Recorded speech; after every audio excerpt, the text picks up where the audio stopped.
everyone, and welcome to Equilibrium. I'm your host, Bria, and today I'm so excited to introduce Stephanie Grant. She is a James Beard nominated content writer for beer brands and the creator of the Share community. Thank you so much for being here, Stephanie. Thanks for having me. I'm so excited to talk to you. All right, let's get into it. It's funny, I don't drink at all.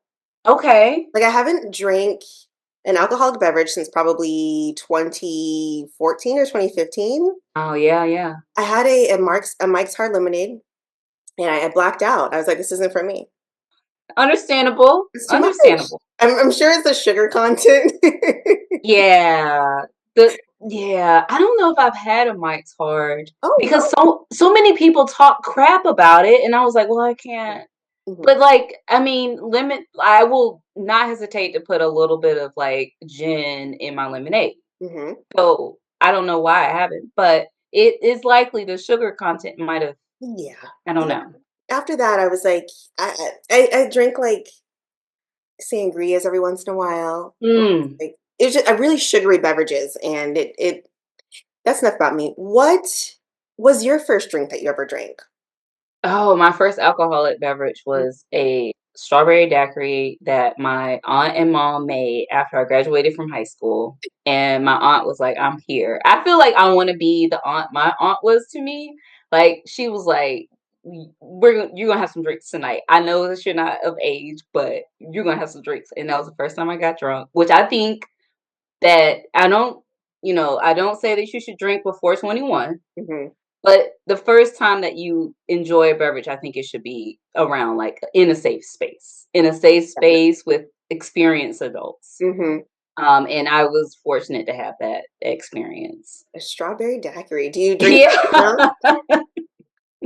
Do you drink a lot of those now?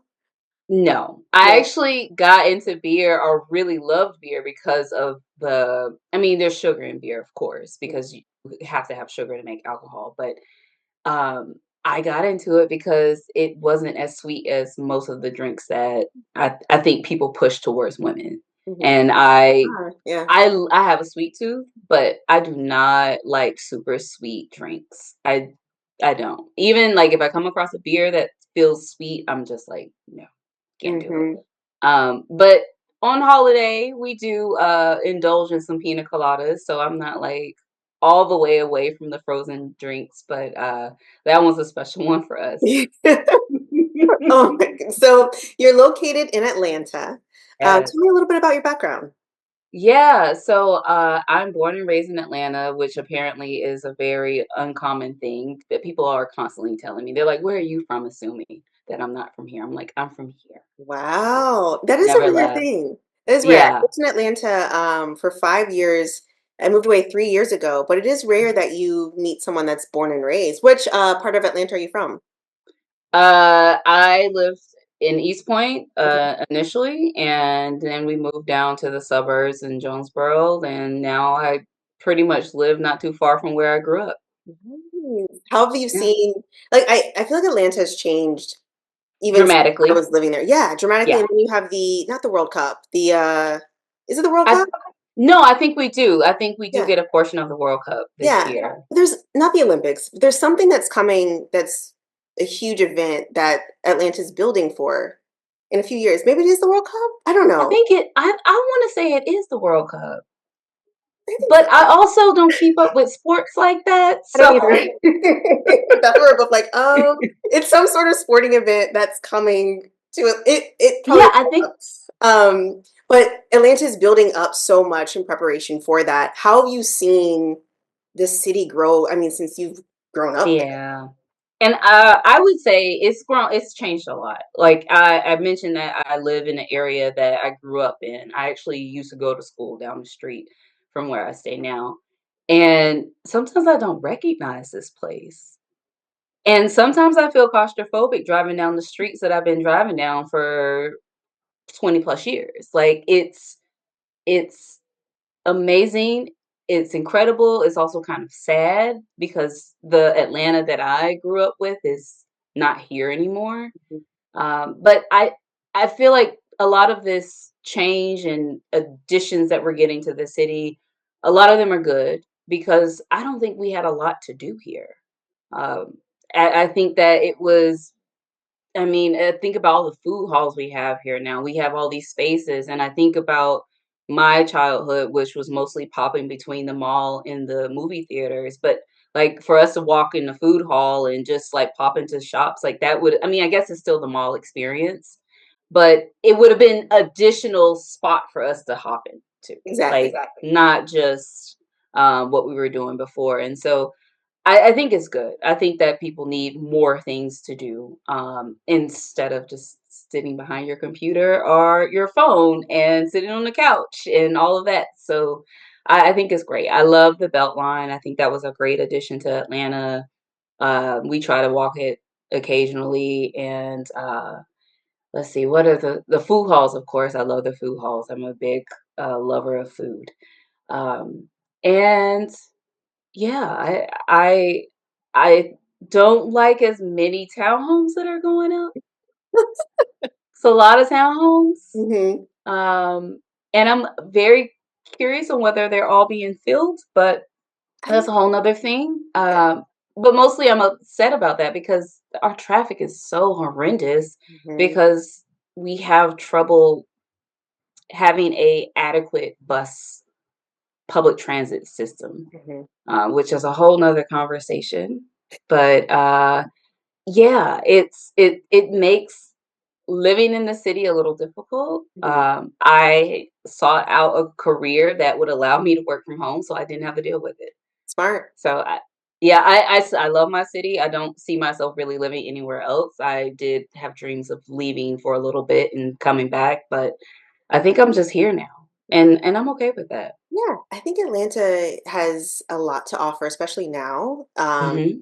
Back when I was there, it was the food halls, like Ponce City was like the main one, but now I think they've Yeah. gotten a lot more West Side, and there was another one that came where like there's like I love Fox Brothers.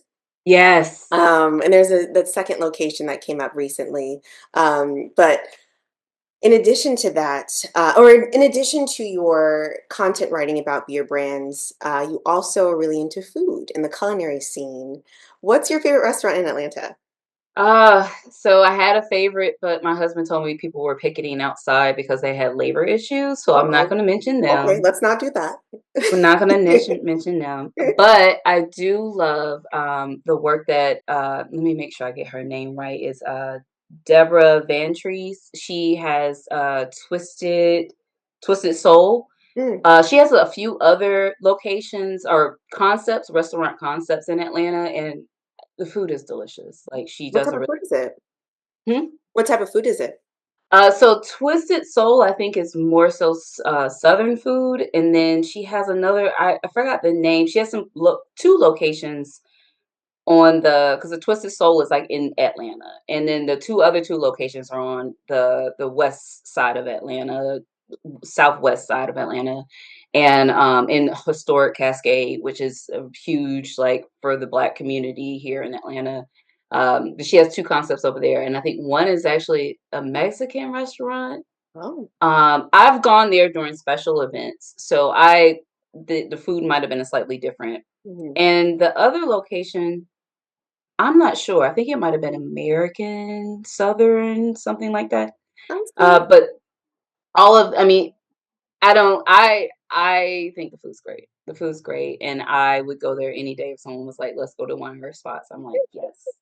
I also love Southern Nationals, which is the concept from the guys who did One Flew South, which Mhm. has been named like one of the best bar programs in, I think, in an airport restaurant.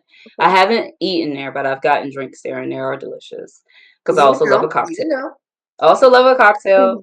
Mhm. So I love them. And then I can't like forget to mention Virgil's Gullah Kitchen. It's I part of my background is Gullah Geechee, and I was able to go there and get some red rice, and like I was just like, this tastes like grandma's.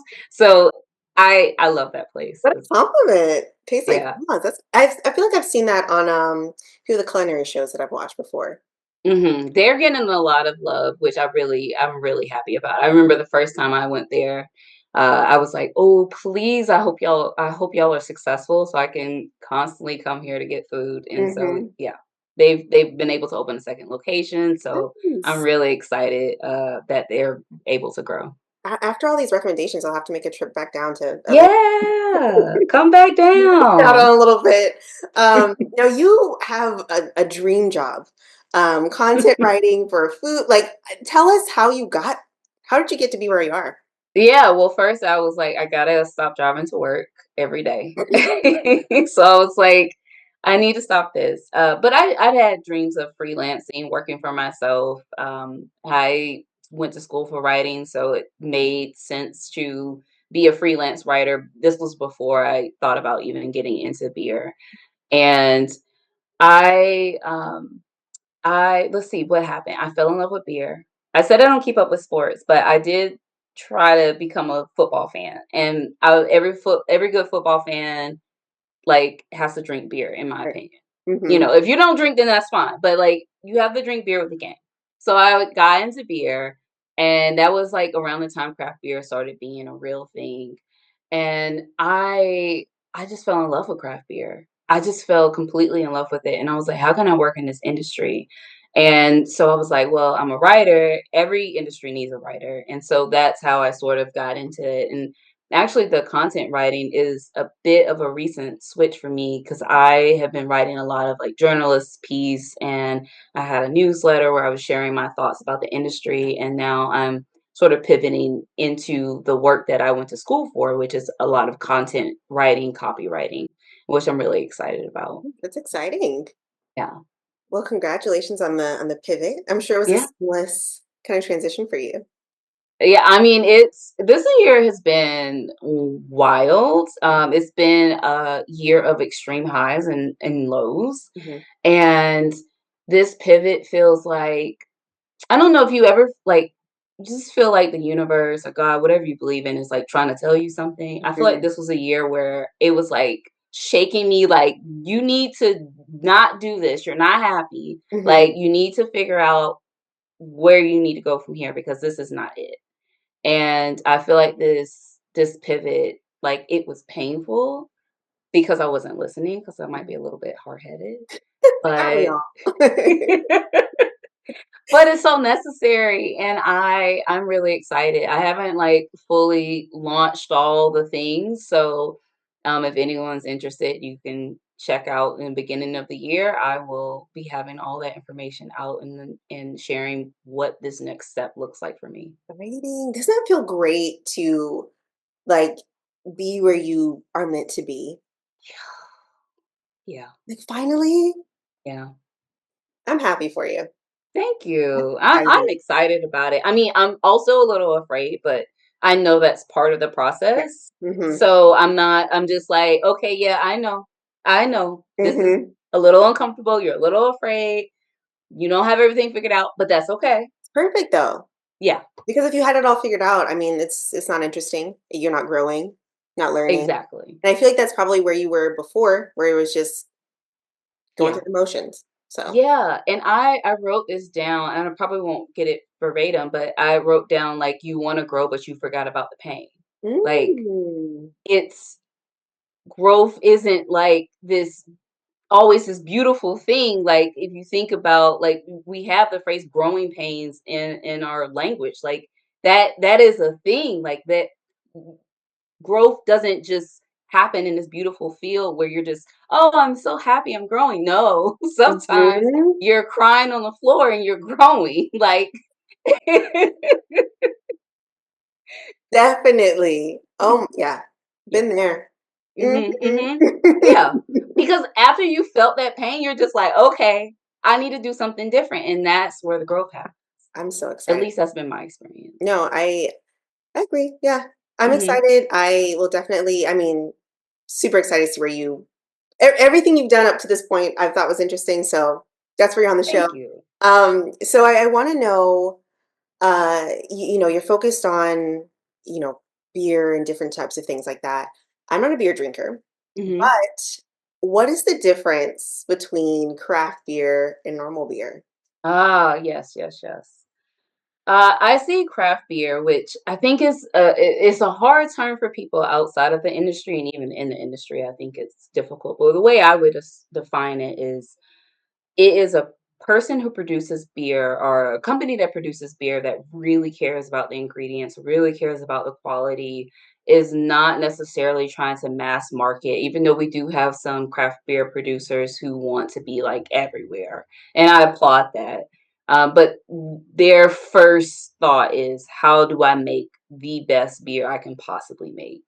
And not necessarily on how can I make beer in order to make a lot of money or get this product in everyone's hands. They're really concerned about like the product, and not to say bigger mass producers don't care about their product, but they I mean if you think about beer as someone who doesn't know a lot about beer, they think about a pale fizzy drink, right? Mhm. Not all beer looks, not all beer is like that. Now they might know because of Guinness. There are other there's dark beers and you have light beer, right? But there's so much more in between.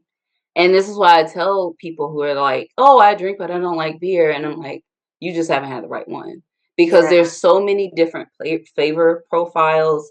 Like people who like wine, I don't know why they wouldn't like beer because there are beers that taste like wine, and there's a lot of producers who are influenced by the wine industry and are making beers that are inspired by wine. And I'm not a huge wine drinker, but I do drink wine occasionally. And but I've had my friends who are more wine drinkers, and they're like, this reminds me of this wine. This reminds me of a Riesling or Mm. whatever." And so it's just, I think a lot of my mission in working in this industry is like learning more so I can tell people who look like me who are like, "Oh, I don't drink beer, I drink wine or I drink cocktails." Like, girl, let me tell you, there are so many different beers out there. I promise you're gonna find something that you like. That's so fun. And I've been able to share some of those things with friends, and that's been like the highlight of working in this industry and getting to know it, is sharing it with people who assume beer is this one thing. I assumed beer tasted like the blue I tasted a blue moon once. Hmm. I was like, I don't like it. Yeah. I don't like it. And that was the last beer I drank, I think. Yeah. So that's good to know that there are beers that could taste like wine or have a Hmm. sweeter taste because I'm like, it just tastes like bread or like wheat, hops. Yeah, I mean, So there are beers that taste like chocolate bars. Like I'm serious. Like there's all kinds of flavor profiles. Like if you enjoy eating food and you enjoy drinking beverages, like I promise you, I can find a beer that you like. in the beer industry, obviously there's not a lot of diversity, right? Yeah, Talk to me what it's like for you being in the industry, and just navigating those spaces. yeah. I actually wrote a piece about this. My husband and I, we visited Asheville, which is a huge beer city, and was unfortunately hit hard by, I think it was Hurricane Helene. Um, and I'm hoping they're bouncing back okay. But we went up there, and it's just such a white city. It's such a white city, and I was just we were visiting brewery after brewery after brewery, and I was just like, "Where are the black people? Like, where are they?" Hmm. And it was at the end, towards the end, we visited this one brewery, and I saw some black people, and I ran up to them and was like, "What's going on in this city?" I felt very comfortable. Um, but I wrote about how, like I live in Atlanta, that is a rich in black culture and history. Like this is why I won't leave here. Like where else am I going to go? Hmm. And then I go to Asheville where I'm like, what is going on? Because sometimes I forget like the industry is so white because there's a huge black beer community here, and I'm very fortunate about that. Hmm. Um, so I don't feel as lonely here. I don't feel um like excluded from things, because I think that if you live in Atlanta, you especially in the city proper, like there's a certain acceptance that you have for other people Hmm. because of the diversity of the city. But I've heard horror stories about people just struggling to work in this industry if you have a little bit of melanin in your skin. And that sucks. And it's part of why I started my community is to bring Black and brown women together who work in beer so they can have a safe space. Because it can be hard. It Hmm. can be hard feeling lonely in an industry that you love, and even worse if you feel like you're not being treated well. Yeah. But I've been fortunate to not have to deal with too many of those things. But I also live in Atlanta, which is we're supposedly the city too busy to hate, which I don't necessarily believe that, but Hmm. I could see part of that making my experience in this body a little bit easier. Yeah. And it's funny because when you imagine, or when I imagine someone that works in the beer industry or a craft brewery, Mhm. a white man comes to mind with Mhm. like tattoo. Like it's just like a Yeah. certain Oh, image. we have a thing. We say like the beer industry is just a bunch of bearded white guys because they Absolutely. have to have a beard because they're not in corporate anymore. Hmm. So they have a beard and they have a uniform and that's you will typically see that when you walk into a tap room, which so not all breweries have spaces that you can walk into. So you walk into a tap room and to get you a beer and the employees are white, the people in the tap room are white, and that can be very difficult to walk into as a Black person. That was the experience I had in Nashville. But there's places here that I can go where I'm not the only one, and that feels great. I'm sure it But does. Yeah. very fortunate to have that experience. Atlanta's a very specific type of city. Yeah, my husband says it's not a real city. It's not. You just, I mean, it's not. It's a very specific experience when you're down there. Mhm. Um, it's the share community. Let's talk about the share community. Yeah. Um, why did you, well, we talked about, obviously why we need these spaces, but in your words, why did you want to create the share community? Yeah, 'cause I saw what we had here, and I was hearing stories from other women across the country who were experiencing, like, just, like, loneliness. They're like, I'm the only woman. Hmm. Not let alone Black woman. I'm the only woman in the brew house or working in the brewery. I am the only person of color at this place, and I feel like I can't like talk to people and whatever the case may be. And then there's barriers that we come across as being in these bodies, and I was like, what if we just all came together? And and maybe it's because I grew up in Atlanta. I mean, this is like one of the hubs of the civil rights movement. Like I know the value and the importance of us coming together. And I was just like, if we just get in the same like chat room, like we could figure some stuff out. And so that was it. Like I was like, let's all come together. We're all on Instagram, like chatting and commenting and all of that. But like, let's have a space where we can come together and so added to that is having like workshops every month. I also do like informal coaching with them. One day I might become a coach. But Okay. I really love talking things out with people Mhm. and helping them figure things out. And so I offer that to them too. They can call me and just have someone there to support you. That's amazing, Stephanie. That's it. That's all I want to. So you're not alone. Yeah. Now, for the workshops, what would you be doing in the workshops? Yeah, so my favorite one this year that we did was a sensory September. So a friend of mine, she's studying for her Cicerone exam, which is like a sommelier. I have such a hard time saying that Me word. too. Yeah, but a I som, can barely a wine expert. I can barely say brewery. I Sommelier? yeah, sommelier. There we Yeah, go. There we there go. we go. So I usually just shorten it to Psalm, but I was like, let me say the whole thing. And so it's like that, but for beer. And she had been as part of that exam is like being able to taste a beer and tell you what style it is. Oh, And in order to know that, because there's like 70, 80, maybe 80 plus styles of beer People don't realize that when I tell you it's vast. Wow. Yes, it's not just two. There's not just two types of beer, dark and light. There's 80 plus different styles. Where are all these styles at? What? Well, if you're interested in seeing, like, because I think this is the best exercise, find a bottle shop. A bottle shop. That's where we typically go to get our beer. And if you get a good one, you'll see how many different, like the one we have here in Atlanta, they have it divided up into these different aisles. It's so much beer. I remember walking into it the first time, I was just like amazed at the possibilities. It's like a treasure trove. Um, so yeah, there's so many different styles of beer. So the part of the workshop was for us to get different food items or different seasonings. Like we did like different apples, different oranges, and basically sat there with our beers and tasted the beers. Had say the orange peel, we like zested the orange to like see what does this really smell like, and are we picking this up in this beer? And if you're able to sort of pick apart the different elements and flavor in the beer, you can tell what style it is. If you study the styles, it's a whole thing.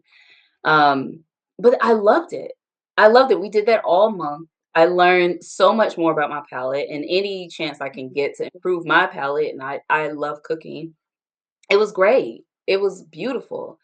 We just earlier this month we did a workshop about personal branding because I mean, I think that, and this might come as, I'm a writer, I'm a content creator and strategist, like, so I love content. Mhm. Um, but if you want to succeed in this world now, whether you want to be a business owner, a freelancer, or you're just trying to get your next job, it's great for you to have a personal brand. Mhm. Mhm. And I was like, okay, ladies, we're going to learn about personal branding. So I had someone come in and talk to us about it. We've Oh. done a workshop where we broke down like how do you go from an idea to actually brewing the beer, because we have brewers in our community as well. So the way I get the ideas for the workshops is just talking to the members and seeing what they need. And then I'll find someone who knows what they're talking about and I'll bring them into the community. Wow. Where do you find your inspiration? It's just everywhere, Yeah. everywhere. Uh, Yeah. I get different. frustrated about something, I see something, it's all over the place. Like, Mhm. I feel very unfortunate that I get ideas all the time, but there's also a double-edged sword where it's like I wanna do a lot of different things all the time. Mhm. So, yeah. I think you're doing amazing things already and helping so many people. I love it. I love helping people. I love being able to be of assistance. Yeah. I really do. What are some ways? I mean, I think you're already helping, but what are some ways that you could suggest for the beer industry, like to be more inclusive? No, yeah, this is a tough one. Because I think about it often. Like, what does inclusivity look like? Like, and I think a lot about that walking into a tap room experience. Like, if you're walking in as a person of color and you see nothing but white people, you're already feeling like, oh, am I welcomed in this space? Um, I mean, hiring diverse staff.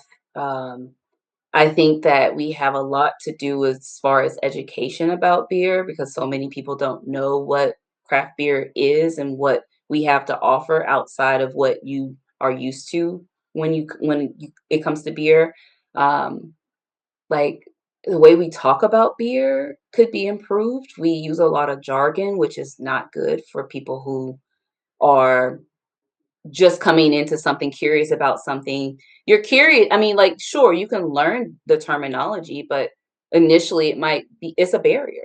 Like, people don't like feeling dumb. Yeah. People don't like feeling like, I don't know what this is. And so they're going to back out of it if they don't have enough, like, curiosity or interest in it. So I think there are a ton of things. That's just a few that we need to work on. Mhm.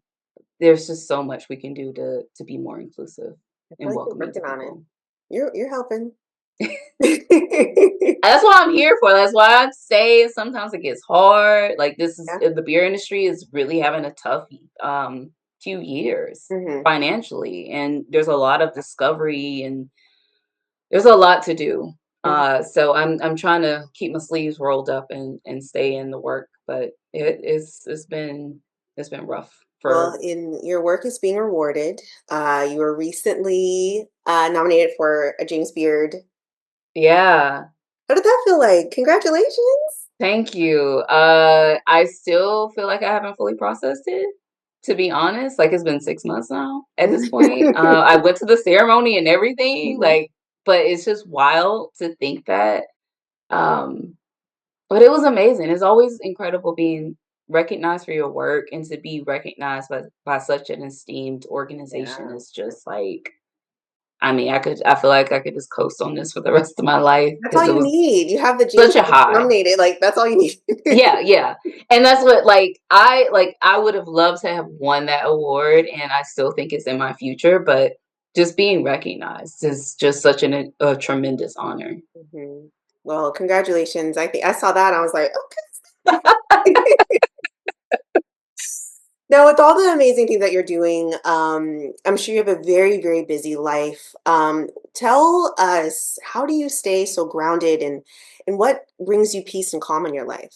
Oh yeah, it's my morning routine. Okay. Yeah, I have a dog now that I have to walk. I used to have a small dog, and so we go on our walks every morning. And I call him he's like my mental health coordinator in my business. So we go for our walk in the morning, and I love walking. I'm an earth sign, and I think there's just really something special about being outside, about walking, and just being in nature. Very fortunate to live in Atlanta too, where we have tons of trees. I could not live anywhere where we don't have trees. Like I could not do it. I don't know what that is. I don't know how people are living. I need my trees, and I need to see them from every season. And so I do that. I spend the first part of that walk, like I like do a journal talk. So I'll get on there. I'm like, this is today's date. This is what I did yesterday. And sort of like, this is how I feel about it. Is that for Today. yourself, just to listen to? Yeah, I don't really listen to them, Okay. You but just kind but of I talk. just it's almost like if you're familiar with the morning pages practice, I just like blab all the stuff that's on my mind, talk about all my feelings. It's like I don't want to. It's not therapy because I would need someone else there, so I'm not gonna say it's a replacement for that. But it's definitely a way for me to just get all the stuff that's in my head Love out, that. so I can start my day. I love that. Thank you. I'm sure, I mean, it probably feels therapeutic. Yeah.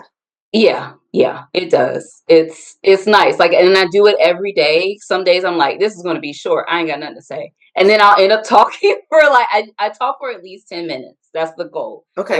Every day, 10 minutes. Or I don't do it on the weekend. That's just my free time. Okay. But and I'll end up talking for 15 minutes, and I'm like, oh, well, let me. I'm done. Like, and it's wild because it's just like I have this resistance to it sometimes, but I know that it's going like it's almost like exercise. I I like know I'm gonna feel better after I've done it. I love that. It's a good idea. Thank you. I don't know how I came up with it, but I just started doing it one day. I mean, yeah, I think I may start doing that. I Yeah, asked people that question because I'm like, how are you keeping calm? That's good. That's a good one. It's an interesting one. I feel like a lot of people are like, I write down goals. I do, I drink such and such smooth. Like there's like different things, but yeah. that's interesting. And I do that rather than write because I'm going to end up writing all day, and I don't want to. I I don't love want to write. I was like, I want to do morning pages, but I don't because I don't want to sit there and just write. I just want to say what I have to say. I want to know, talk to me a little bit about your entrepreneurial plans for 2025. I know you said you were going on a new journey, kind of finding where you belong, but talk to me about what your plans are. Yeah, so I really want to help people with their digital presence next year. That's the goal. Like Okay. I want to do content creation and strategy. I think that's still I consider that still my title, but I think that people are not sure, especially in the beer industry where a lot of things feel sort of new. I mean, I think this industry really started in the 80s and it's just been slowly building. So it's still kind of new and we are just now maturing as a market. So I wanted to focus down my services into something. And so one of the things that I have been frustrated with, and I think this is just not even in the beer industry, is just how people show up online and Mhm. and how they, you know, they'll tell people to come to their tap rooms, but there's no address. Where are you at?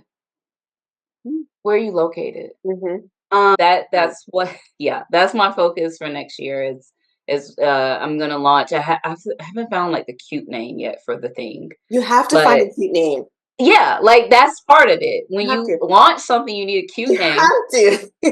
Haven't found my cute name yet, but I'm planning to launch that sometime in January. It's offering that service, and then I'm also working on a guide to help people if they want to do things on their own, or just need more information about what I'm working on. I'm putting together a guide for that, which will also drop in the beginning of January. That's gonna be good. Thank you. That's Yeah, gonna be good yeah, I'm stuff. excited about it. I'm just basically taking all my gripes about how people show up online and putting it into a little book and then trying to help people out with it because I think sometimes people make it harder for themselves, but I also know that I went to school for this. And Mhm. so if you can make really good beer, I will help you show up online better so that people know how to find you and they can buy from you and all of that. I want to know a little bit about your writing process. Yeah, so it could be a mix of reaching out to people. I mean, coming from the journalist side, like basically you come up with an idea for a story and you pitch them on it. You sell the story to them and then and then you actually have to write the story. Which is funny, I was listening to a podcast, it was like, oh, you're so focused as an entrepreneur on selling the thing, but then you have to actually deliver it. And then so I get a little bit of dread. I'm like, oh, they love my idea, and I'm like, oh crap, I have to execute. Yep. And so I get a little bit of dread. Then I just start doing a bunch of research. I love like reading, and this goes for an article that is more of a journalist piece, or if it's going to go on someone's website. I love to read what other people have written about that thing, and see what is it that they've missed that I think should be added to this. I think that's an important part of writing. Like, you don't want to just replicate what everyone else is doing. Like, what extra thing could you bring to it? And that could show up in all kinds of different ways. But I think it's good to have that differentiator. Um, and then I just like lock myself into a room and I get to it. I've lately been trying to spread my writing out over the course of a few days, so it doesn't feel because it can feel a little painful sometimes. Mhm. Even at this point, I've been writing for a long time, Mhm. Mhm. over a decade. It still can feel Gosh. painful. It Is can feel there Oh, I'm so sorry. Go no. on. Go ahead. Go ahead. I was gonna say, is there a drink that you typically drink while you're writing? No, I don't. I actually never thought about maybe when I was working in a brewery, yes. Mhm. Because at towards the end of the day I would get a beer and I would sit down and finish up my social posts. But no, I don't. But maybe I should try that out. I also usually write in the morning when my brain is fresh. So that's probably why. Yeah, I'm a If I morning person too. Like yeah. afternoons and evenings, I'm like just one. Yeah. I need to do more admin work in the Yes. afternoons because my brain is especially if I wrote that morning, like Mhm. I my brain is done. Same. But yeah, I do that. I let my work breathe for a day or two, and then I go back in and try to relentlessly edit it and enough so I can give it to another editor because every writer needs an editor. Yeah, Yeah. true. Well, Stephanie, thank you so, so much for being on the Yeah. show. How can people follow your journey and Yeah. join the share community, all that good stuff? So you can find me on Instagram at She Loves Craft. That is where I have all the links to all my things, but I have a website if you want to know more about my work. It's stephanie-grant.com. And then where else? I'm also starting a YouTube channel, but just follow me on Instagram for that because I mean it's up there, it's there, but it's also She Loves Craft. And but I'll be having some new things pop on there in the beginning of the year, which I'm really excited about Very because I want to do exciting. some video storytelling because It's the that best. I'm not. I'm a writer, but I'm at the core a storyteller. Same. Yeah. Same. Yeah. This is why we get along. Yeah, absolutely. I'm like, we need to talk after this. We really do. Well, everyone, thank you so much for tuning in to another episode of Equilibrium. And Stephanie, thank you so much. We'll Yeah. stay in contact. This is Yes, just part one. absolutely. Yes, absolutely. All right, talk to you soon. Thanks, Uh, everyone.